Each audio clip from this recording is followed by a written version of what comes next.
night feels heavier than my bones. Every heart beats like an echo, calling through a valley made of stone. Kita mau belajar ada 4 gaya hidup yang harus kita biasakan sehari-hari. Kita mulai dengan poin yang pertama. Semuanya siap? Yang pertama adalah hidup intim dengan Tuhan. Coba semua katakan intim. Di dalam Alkitab ada kisah waktu itu pada Lukas 10, Tuhan Yesus lagi berjalan melewati sebuah kampung, dia diterima masuk ke dalam rumah Maria dan Marta. Waktu itu Tuhan Yesus lagi ngajar, Maria duduk di bawah kaki Tuhan Yesus dengerin Tuhan Yesus, tapi Marta sibuk melayani. Nggak lama kemudian si Marta ini ekstra emosi. Dia bilang ke Tuhan Yesus, "Guru, kamu nggak peduli apa? Kalau misalnya Maria membiarkan aku melayani seorang diri. Suruh Maria untuk tolong saya melayani." Tapi di sana Tuhan Yesus malah merespon, "Marta, Marta, kamu stres karena begitu banyak hal. Sedangkan Maria sedang menikmati bagian terbaik yang gak bisa diambil daripadanya." Nah ini unik sekali. Seakan-akan Tuhan Yesus pengen nunjukin kontras, ada 2 tipe. Ada tipe yang Maria, ada tipe yang Marta. Boleh ditampilkan gambarnya, yang gambar 2 orang tersebut. Kalau misalnya kita lihat di dalam hidup kita ini, banyak orang-orang yang tipenya kayak Marta. Mereka kerja, melayani, tapi masalahnya mereka nggak saat teduh sama Tuhan. Makanya akhirnya mereka stres. Tipe Marta. Tapi ada juga yang tipe Maria. Kalau tipe Maria sebelum dia kerja, sebelum dia melayani, dia itu saat teduh dulu sama Tuhan. Duduk di bawah kaki Tuhan. Makanya dia melayani, dia bisa maksimal. Nah sama halnya dalam hidup kita, pertanyaannya sehari-hari, kita udah rajin saat teduh sama Tuhan, atau masih males saat teduh? Coba lihat kiri kanan, muka-muka rajin atau males saat teduh kiri kanannya? Rajin ya, berasa sekali rajin semua di sini ya. Nah karena kalau misalnya kita nggak saat teduh, kita nggak bisa maksimal. Contoh deh, pada suka nonton mobil F1 nggak? Mobil F1 suka nonton? Nggak ada ya mobil F1 ya? Oh pada sukanya nonton apa? Oh pasti Passion of the Christ ya, sukanya ya, rohani ya. Kalau kita nonton mobil F1, biasa pasti sewaktu-waktu bakal ke pit stop, bener nggak sih? Sewaktu-waktu bakal ke pit stop. Karena kalau misalnya melesat terus dan nggak ke pit stop, pasti di tengah jalan mogok. Ada waktu dia harus ke pit stop, mungkin isi bensin, ganti ban, dan lain-lain. Supaya dia bisa melesat dengan baik kembali. Nah sama dengan hidup kita. Kalau kita kerja, pelayanan, tapi nggak saat teduh, percaya deh di tengah jalan pasti mogok, burn out, kita udah nggak kuat. Makanya kita penting banget untuk punya waktu saat teduh sama Tuhan.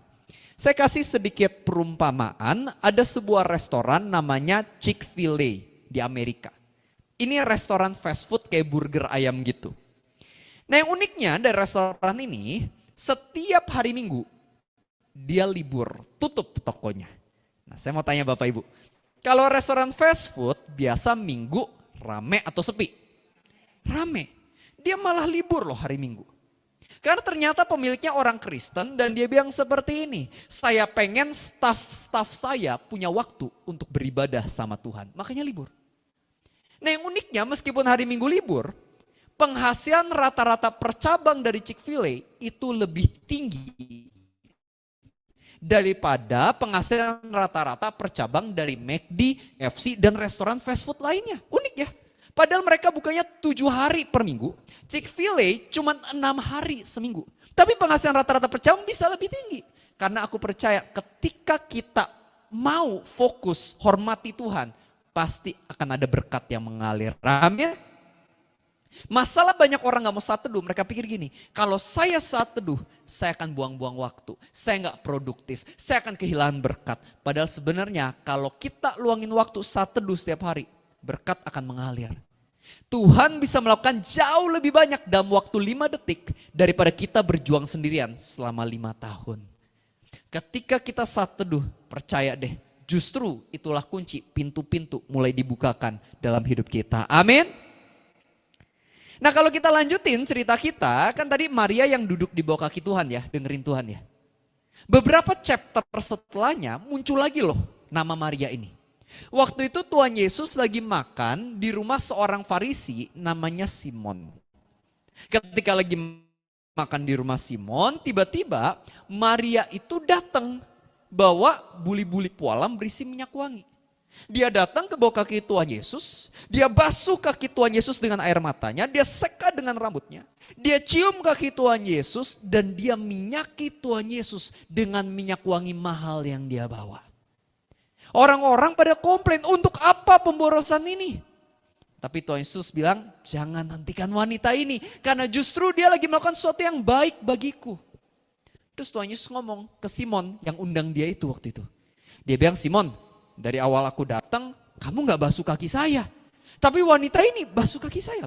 Simon, dari awal saya datang, kamu gak cium saya. Tapi wanita ini cium kaki saya loh.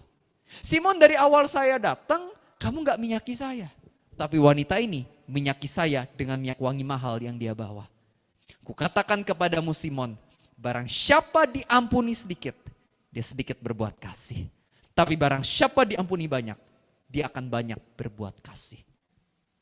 Dalam kata lain, Maria karena dia udah duduk di bawah kaki Tuhan, dia ngerti betapa besar hati Tuhan buat dia. Itu yang memampukan dia juga untuk melakukan pelayanan yang luar biasa untuk Tuhan dan sesama. Sama dengan kita. Kalau kita mau sungguh-sungguh dipakai Tuhan jadi berkat yang luar biasa tahun ini, kuncinya satu.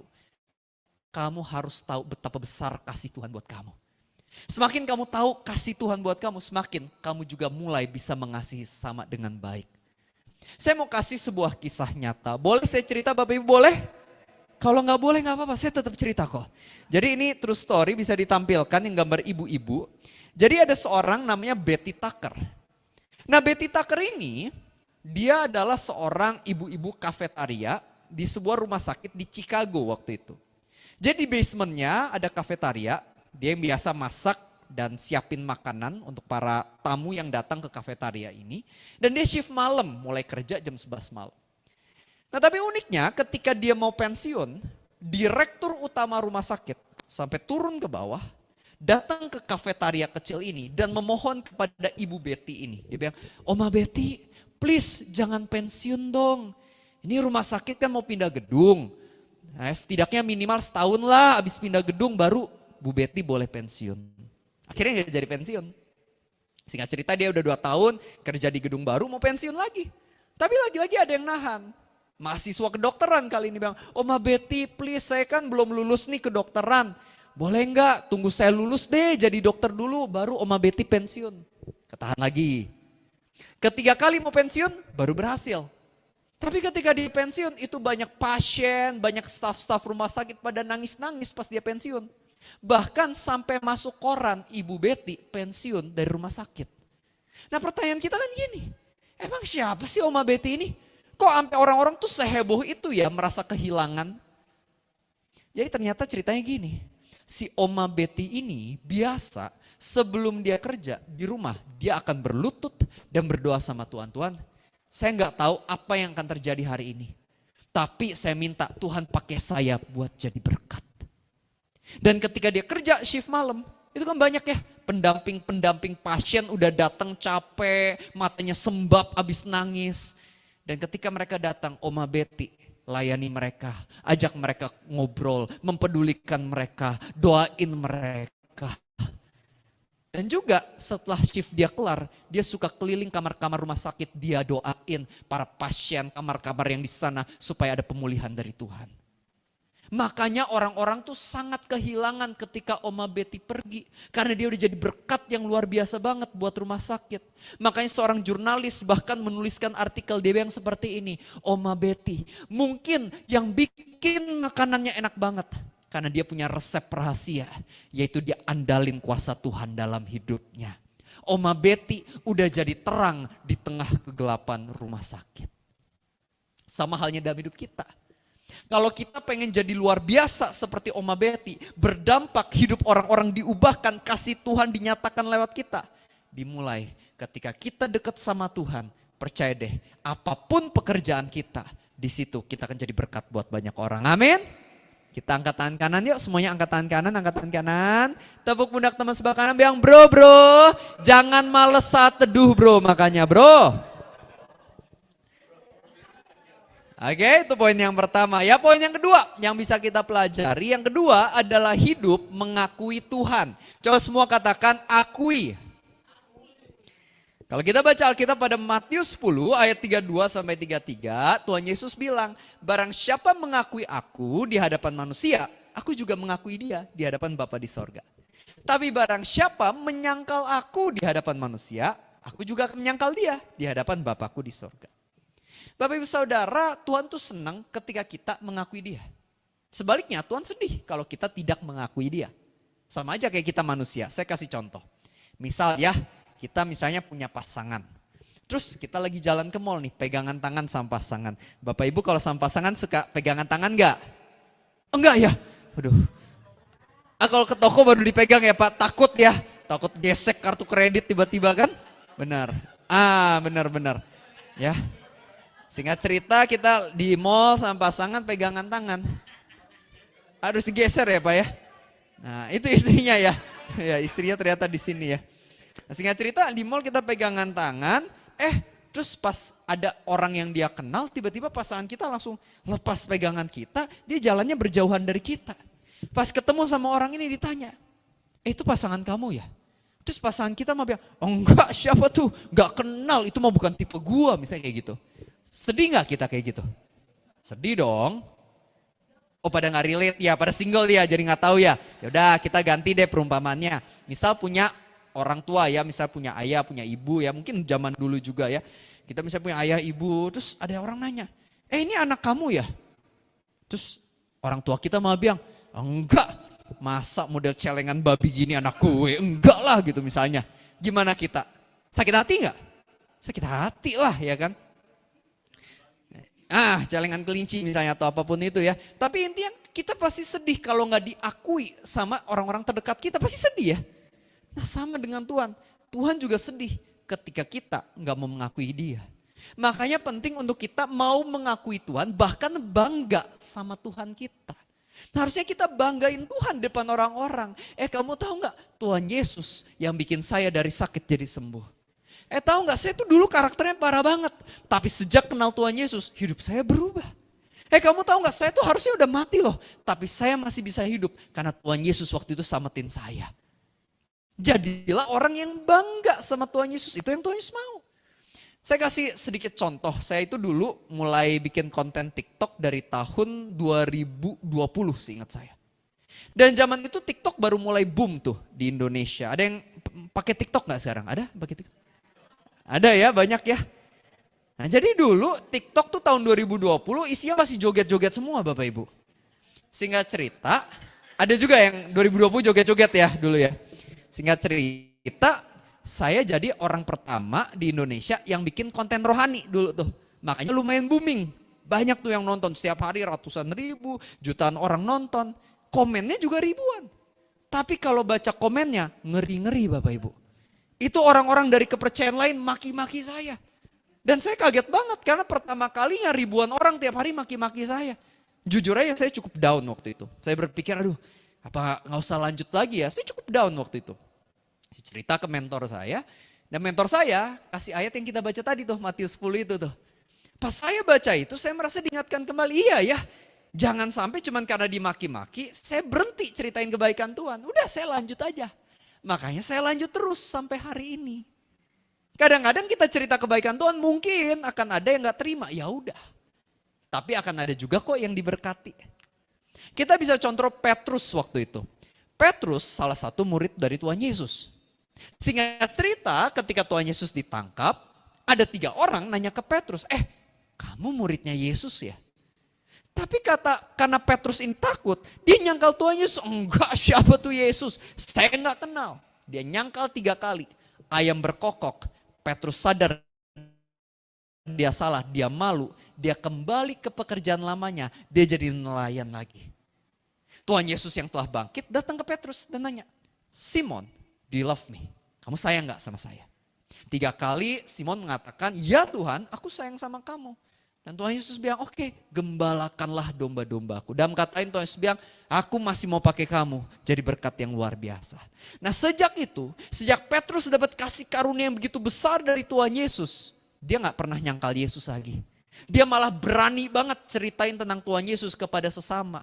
Bahkan sampai akhirnya dia disalibkan. Dia bilang gini, jangan salibkan saya dengan cara yang sama seperti juru selamat dan Tuhan saya Yesus. Salib saya terbalik aja. Sampai akhir hidupnya dia berani sekali ceritain kebaikan Tuhan. Nah begitu pula harusnya dalam hidup kita. Jadilah orang-orang yang rela gunakan waktu kita untuk cerita kebaikan Tuhan kepada sesama. Saya pengen kasih sedikit cerita. Bisa ditampilkan gambarnya, yang gambar profesor. Ini adalah seorang bernama Ken. Dan dia ini udah jadi dosen dari umur 26 tahun di University of Virginia waktu itu. Dan ketika dia jadi dosen di sana pertama kali, ada teman dosen yang ngomong gini, Ken, kamu hati-hati. Kalau kamu ketahuan, kamu percaya Yesus, kamu Kristen, itu bisa merusak karir kamu di sini. Karena itu dia takut. Dia takut orang-orang tahu dia Kristen. Makanya dia jaga-jaga, dia gak ngomong siapa-siapa. Tapi suatu hari ada persekutuan doa di kampus ngundang dia jadi pembicara. Akhirnya dia terima, tapi dia gak tahu ternyata persekutuan doa ini bikin poster gede banget muka dia, speaker gitu ya. Acara rohani, ditempel di kampus. Dia langsung deg-degan, dia takut, waduh gimana nih. Ntar orang-orang pada tahu aku Kristen lagi. Jadi karena dia takut orang-orang tahu dia Kristen, malam-malam subuh-subuh, dia ke kampus dan dia copot itu poster, dia bawa pulang. Setelah dia bawa pulang, dia gak bisa tidur. Dia merasa bersalah. Aku kan pengikut Tuhan Yesus. Kok aku malah takut kayak gini ya, aku sampai copot posternya ya. Harusnya kalau aku pengikut Tuhan, aku harusnya berani dong akui Tuhan Yesus. Jadi akhirnya setelah berapa jam, dia balik lagi ke kampus. Tempel lagi poster yang udah dia copot. Dan ternyata setelah itu, dia tetap karirnya oke-oke aja tuh di kampus. Bahkan 40 tahun dia di kampus yang sama dan terus berkarya dan mencapai hal-hal besar. Nah apa sih intinya? Intinya sama halnya dalam hidup kita. Jangan takut ceritain kebaikan Tuhan. Memang kadang bisa ada tantangan, tapi justru seringkali sebenarnya baik-baik aja kok pas kita ceritain kebaikan Tuhan. Justru pas kita ceritain kebaikan Tuhan, justru kita akan lihat banyak orang diberkati dan diselamatkan lewat hidup kita. Amin. Kita angkat tangan kiri, angkat tangan kirinya, angkat tangan kirinya. Tepuk pundak teman sebelah kiri bilang, sis, banyakin cerita tentang Tuhan. Bukan banyakin cerita gosip sis. Oke, poin yang kedua. Poin yang ketiga yang bisa kita pelajari adalah hidup dalam kebenaran. Coba semua katakan benar.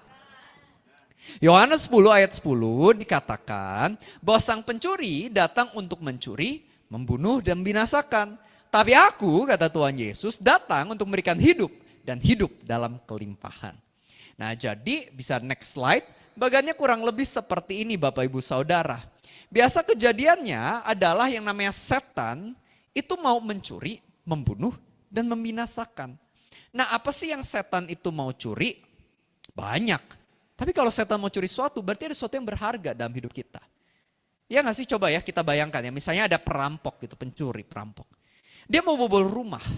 Pernah nggak sih kayak temennya nanya ke si perampok ini, bro, kenapa kita mau rampoknya rumah ini? Kenapa lu pilih rumah ini? Terus dia bilang, iya bro, soalnya rumah ini kosong bro.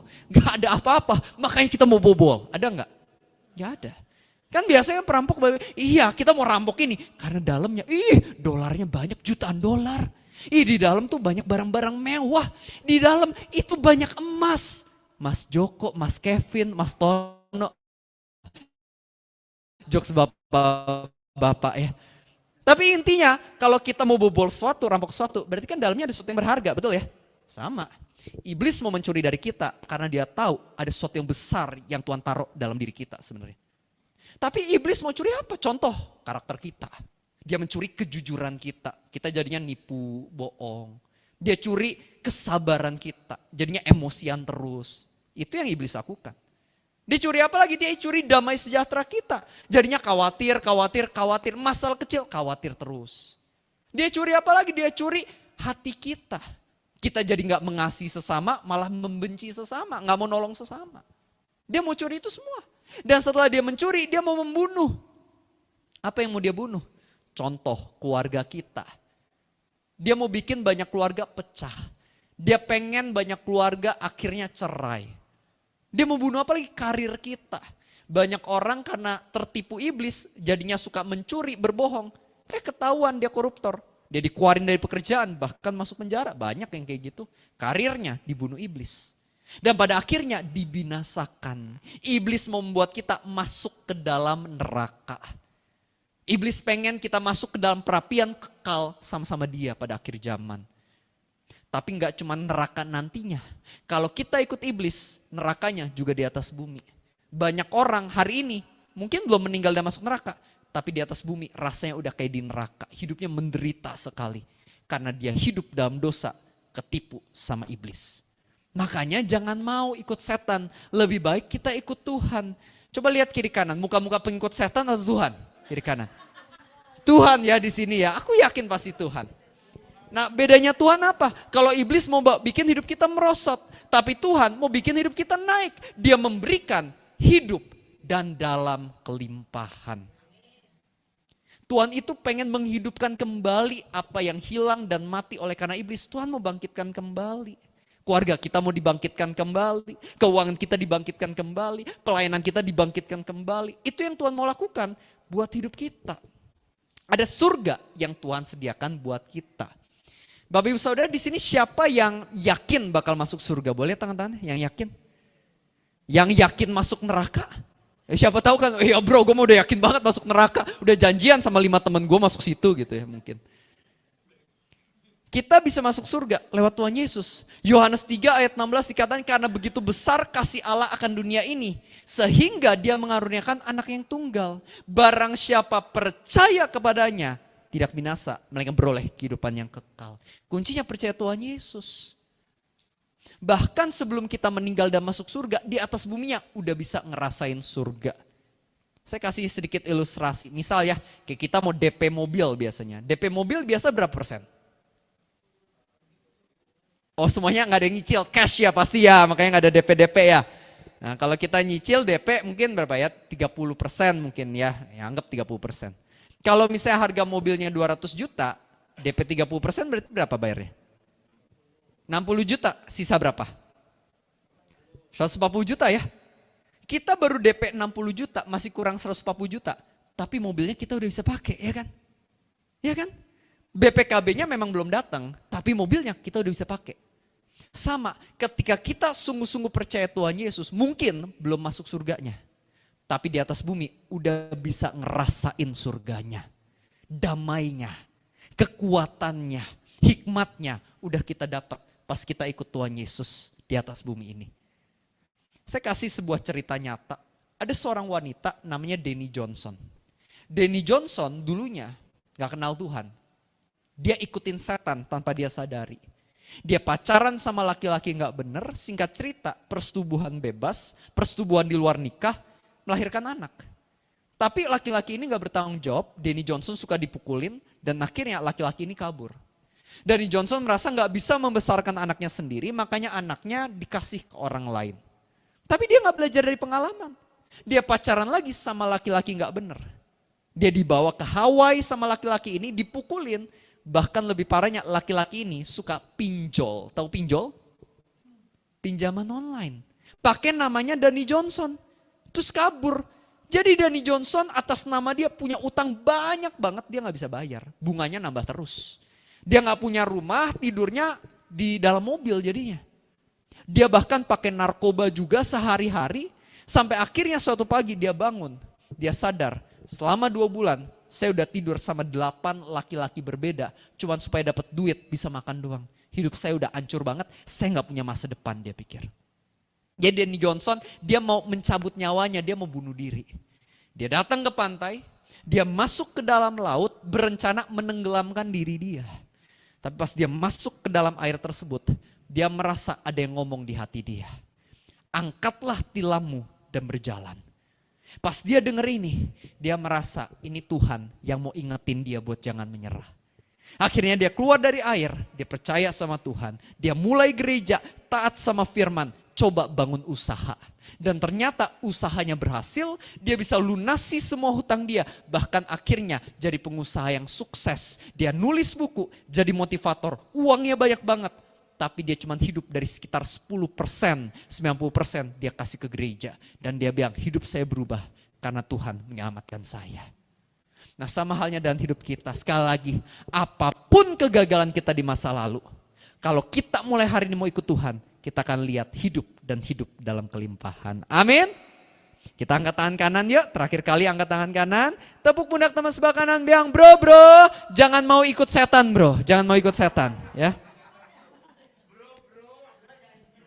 Oke. Setannya juga takut ya Pak ya. Nah poin yang keempat Bapak Ibu Saudara, poin yang terakhir adalah hidup melayani. Coba semua katakan melayani. Pada Filipi 2 ayat 3 dikatakan, dengan tidak mencari puji-pujian dan tidak mementingkan diri sendiri, marilah kita dengan rendah hati anggap yang lain lebih terutama daripada diri kita sendiri. Marilah kita hidup melayani yang pertama dengan tulus. Coba semua katakan tulus. Tulus artinya kita ini nggak mencari pujian dan juga nggak mencari imbalan.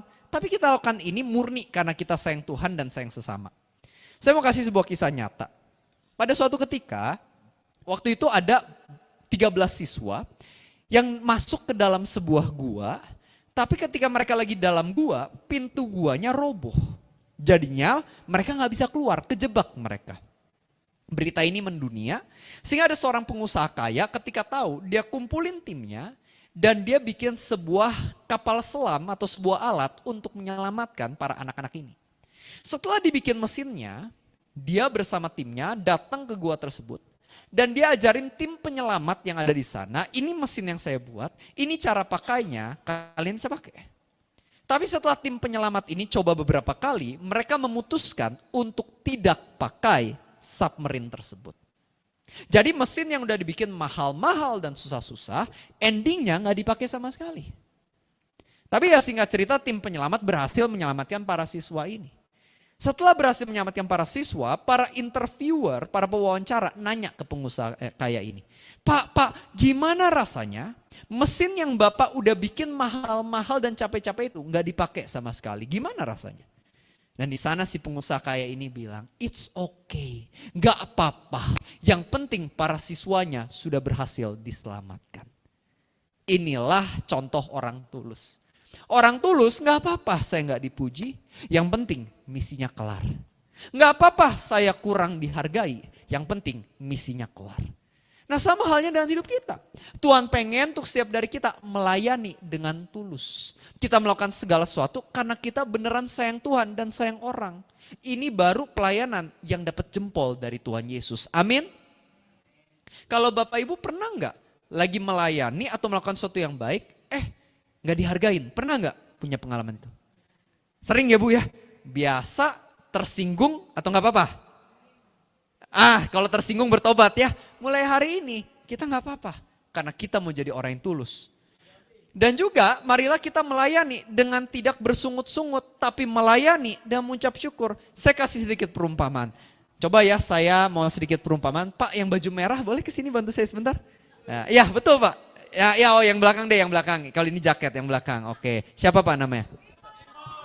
Simon. Yang dari tadi kita sebut-sebut ya Pak ya. Nah anggap gini Pak. Ya tenang Pak. Nah jadi ceritanya nih, saya mau kasih sebuah kado ya. Tapi saya kasih kadonya saya sambil bersungut-sungut nih ya. Simon nih buat kamu, saya tahu kamu gak punya duit kan, miskin kamu. Nih makanya saya cari capek-capek 2 jam saya cari di mall. Nih buat kamu. Gimana rasanya Pak Simon pas terima? Gimana rasanya Pak? Jujur aja Pak. Karena hatinya udah bebal ya biasa aja lah. Biasa aja ya. Yang kasih pengen digampar atau diapain? Tenang Pak, ada premannya di belakang. Oh ada premannya, oh gitu ya, jadi yang ini ya yang itu ya? Dia yang maju. Oke, nah tuh kalau saya kasih sambil maki-maki premannya langsung jalan ya kan? Nah, dia yang maju Pak. Nah betul langsung maju, nah tapi anggap gini Pak Simon, kalau saya ngasihnya caranya beda, saya ngasihnya gini. Pak Simon kita kan udah teman lama, saya tahu kamu kan biasa koleksi pajangan kayak gini. Ini apa ini Pak? Ini pajangan yang kamu suka itu Pak. Iya kan? Bukan suap kan Pak? Oh bukan, ini mahal sekali Pak. Enggak, ini karena saya sayang. Siap. Ya saya sayang, saya cari yang terbaik. Ini buat Pak Simon. Waduh, Gimana ini rasanya? Enggak ada udang di balik bawaan kan Pak? Enggak ada. Wah ini curigaan ya ternyata orangnya ya. Tapi lebih bersyukur nggak kalau dikasihnya Bersyukur, orangnya lebih Pasti. bersyukur ya. Nah jadi anggapnya Pak Simon aja bisa ngerasa loh. Kalau orang ngasih bersungut-sungut sama orang kasihnya sukacita, Pak Simon tuh bisa ngerasa. Sinyalnya kuat Pak. Nah, signalnya kuat. Sama dengan Tuhan, sama dengan manusia lain. Makanya mulai hari ini ketika kita melayani, marilah kita melayani dengan sukacita dan bukan bersungut-sungut. Amin. Silakan, boleh dibawa pulang Pak Simon. Boleh. Iya, silakan bawa pulang aja souvenir. Ya. Nah, yang ketiga selain itu, kita melayaninya kasih yang terbaik. Kasih yang the best, all out. Makanya Kolose 3 ayat 23 kan dikatakan, lakukanlah segala sesuatu dengan segenap hatimu. Bagaikan untuk Tuhan dan bukan untuk manusia. Di Maleakhi 1 ada cerita menarik, banyak orang gak tahu. Tuhan marah banget sama para imam di bait Allah. Tuhan bilang kayak gini, kalian semua sudah menghina nama saya. Wih, kaget mereka. Loh Tuhan, emang kami udah menghina kamu dengan cara apa? Dan di sana Tuhan bilang, kalian bawa korban ke saya. Korban yang buta, yang timpang, yang lumpuh, yang sakit. Coba bawa ke bupati kalian. Kira-kira bupati kalian bakal seneng gak sama korban kayak gini? Dan mengatakan Tuhan bilang gini, kalian memang kasih korban sih. Tapi ngasal korbannya. Saya gak tertarik sama yang ngasal. Sama deh, kita manusia juga gak suka sama yang ngasal. Saya contoh ya, sedikit contoh. Bapak Ibu pada suka makan chicken wing? Suka chicken wing di sini? Suka ya? Coba ya, Bapak suka chicken wing kan ya Pak? Nah apalagi yang ini ya. Anggap saya kasih sebuah kotak tulisannya 6 pieces chicken wing. Ketika dibuka berharap dapatnya berapa pieces? 8 ya, ini luar biasa. Imannya besar, kotak 6 harapannya 8. Bagus, beriman. Nah singkat cerita pas dibuka isinya enggak 6 enggak 8, isinya cuma 2 misalnya. Gimana rasanya? Kecewa ya kalau isinya cuma 2. Apalagi kalau misalnya udah habis digeragotin ternyata 2 ayamnya. Gimana rasanya? Lebih lagi ya kecewanya ya. Premannya kok, di sini semuanya preman semua ternyata ya. Saya agak takut ntar pas pulang. Nah tapi intinya apa sih? Intinya kita manusia aja tuh bisa ngefeel ini tuh yang terbaik atau ngasal. Sama Tuhan dan orang lain juga bisa ngerasa. Makanya mulai hari ini ketika kita hidup melayani, marilah kita berikan yang terbaik. Amin. Terakhir kali kita angkat tangan kiri. Terakhir kali sekali angkat tangan kirinya. Tepuk pundak teman sebelah kiri bilang sis. Jangan ngasal-ngasal pelayanannya sis. Saya boleh minta pemain keyboard untuk bantu saya alunan kecil sedikit. Saya tutup dengan satu cerita terakhir. Saya janji habis ini saya selesai. This is a true story Bapak Ibu Saudara. Waktu itu ada 2 orang. Dan 2 orang ini masih muda waktu itu. Dan mereka ini waktu itu gak apa-apa, gak usah penyanyi ini aja. Jadi waktu itu ada 2 orang ini. Dan mereka ini waktu itu merasa terpanggil oleh Tuhan untuk pergi ke sebuah pulau yang isinya ada 3.000 budak. Tapi masalahnya adalah budak ini pemiliknya tuh seorang ateis dari Inggris. Orang-orang gak boleh masuk ke pulau ini apalagi misionaris. Jadi 2 anak muda ini meskipun mereka merasa terpanggil, mereka pikir gak ada cara buat kami bisa ke sana. Hingga suatu hari ada orang lain bilang kepada 2 anak muda ini, guys masih ada cara loh buat ke sana. Oh ya gimana caranya? Nah orang ini bilang, itu kan isinya budak semua, 3.000 budak. Kalian jual diri kalian jadi budak, maka kalian bisa masuk ke dalamnya. Tapi ini komitmen seumur hidup. Mereka pikir, mereka renungkan, mereka doa, dan akhirnya mereka memutuskan untuk tetap pergi. Ketika mereka say goodbye sama teman gereja, sama keluarga, mereka udah nangis-nangis. Mereka kasih sebuah kalimat statement yang akhirnya diingat oleh bangsa itu sampai hari ini. Mereka berdua mengatakan seperti ini. May the Lamb of God receive the full reward of his suffering. Bahasa Indonesianya. Biarlah anak domba Allah menerima upah penuh dari penderitaannya. Dalam kata lain mereka bilang seperti ini, kami rela taat, kami rela berkorban, kami rela kesanah komitmen seumur hidup. Karena kami tahu Tuhan Yesus sudah berkorban menyelamatkan hidup kami. Maka itu kami melakukan ini sebagai bentuk balas budi. Karena Tuhan udah melakukan hal yang begitu besar buat kami. Sama halnya dengan hidup kita. Gimana caranya kita bisa rela jalanin hidup kita yang cuma sekali ini. Sungguh-sungguh buat Tuhan. Ketika kita tahu Tuhan udah kasih hidupnya buat kita. Dia yang merupakan raja atas segala raja, pemilik kerajaan sorga, Tuhan pencipta alam semesta.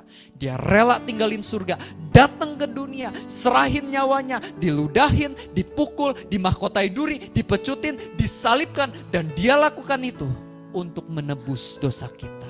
Kalau dia aja rela berkomitmen dan berkorban untuk kita, inilah yang akan memampukan kita untuk jalanin hidup kita.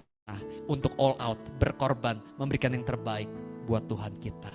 Amin. Kasih tepuk tangan yuk buat Tuhan kita yang luar biasa. Kita pejamkan mata, kita tutup dalam doa. Bapa yang baik, kami bersyukur. Terima kasih ya Tuhan, kalau Tuhan udah ingetin kami kembali. Kami bisa hidup buat Tuhan. Karena Tuhan yang udah kasih hidupnya buat kami. Thank you Tuhan. Ketika kami lemah, harusnya masuk neraka, gak ada harapan. Tapi Tuhan Yesus mau sayang sama kami. Tuhan Yesus mau nyelamatin kami. Tuhan Yesus memberikan kesempatan yang baru buat kami. Maka itu aku berdoa untuk semua anggota PDPK yang hadir secara onsite maupun online. Aku berdoa biar engkau yang jamah, pribadi lepas pribadi. Berikanlah hati yang baru yang serupa hati Tuhan. Mampukan mereka dengan kuasa-Mu sehingga mereka bisa jalanin hidup ini dengan baik dan benar. Menolak setiap godaan setan dan mulai melakukan apa yang benar di mata Tuhan. Dan biarlah kami melakukan ini bukan karena kami mencari imbalan, melainkan sepenuhnya karena kami sayang sama Tuhan. Terima kasih ya Tuhan. Kami percaya ada begitu banyak berkat dalam hidup kami. Maka itu pakailah hidup kami juga jadi berkat buat banyak orang. Kau luar biasa, Engkau indah. Nah hari ini kamu katakan, Jesus Christ, you're always more than enough. Di dalam nama Tuhan Yesus, semua yang percaya kita sama-sama katakan, amin. Tepuk tangan yuk buat Tuhan kita yang luar biasa. Saya udah selesai, dan sebelum saya duduk, sedikit info terakhir. Saya pertama kali bertobat adalah karena buku Crazy Love oleh pendeta Francis Chan. Makanya sampai hari ini saya suka baca buku, saya suka nulis buku juga. Ini buku saya yang ke-10, namanya Unlocking God's Blessing dalam bahasa Indonesia. Tapi isinya itu mengajarkan kita bahwa berkat sejatinya bukan berkat materi, melainkan keintiman sama Tuhan Yesus. Saya percaya bisa jadi berkat buat setiap dari kita. Harganya di medsos biasa 120, tapi khusus saya bawa hari ini hanya 100.000 harganya. Dan saya percaya bisa menolong kita di awal tahun. Kita bisa kirim juga buat teman dan keluarga yang belum kenal Tuhan. Saya percaya bisa menolong mereka. Dan ada satu lagi, ini Single Searching for Love. Kalau misalnya ada yang single atau punya saudara teman yang single, bisa kasih ini juga. Supaya hubungan mereka juga ke depannya bisa baik. Supaya mereka bahagia. Itu aja infonya, semoga memberkati. God bless you. Kita tepuk tangan yuk buat Tuhan kita. Tuhan Yesus berkati.